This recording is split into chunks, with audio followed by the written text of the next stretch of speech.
আধুনিক সভ্যতায়ও বাঙালিরা তাদের কৃষ্টি কালচার বলে যায়নি।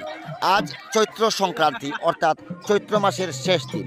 এই দিনটি হিন্দু ধর্মাবলম্বীদের কাছে অত্যন্ত গুরুত্বপূর্ণ অর্থাৎ পবিত্র দিন। আজকের দিনে বাঙালি হিন্দুরা বিভিন্ন উৎসবে মেতে ওঠে। বাঙালি হিন্দুরা নতুন জামাকাপড় কেনা থেকে শুরু করে বিভিন্ন আচার অনুষ্ঠানের মধ্য দিয়ে আজকের এই দিনটি পালন করে থাকে। এই চৈত্র সংক্রান্তির অঙ্গ হিসাবে আজ কৈলাসহরের দক্ষিণ কাছের কাছে বসেছিল চড়ক। এই চড়ক মেলাকে কেন্দ্র করে বাঙালিদের মধ্যে উৎসাহ উদ্দীপনা ছিল চোখে পড়ার মতো। আজকের এই চড়ক মেলার বিভিন্ন মুহূর্ত ধরা পড়েছে আমাদের ক্যামেরায়, যা আমরা দর্শকদের উদ্দেশ্যে রোজ টিভির পর্দায় তুলে ধরলাম।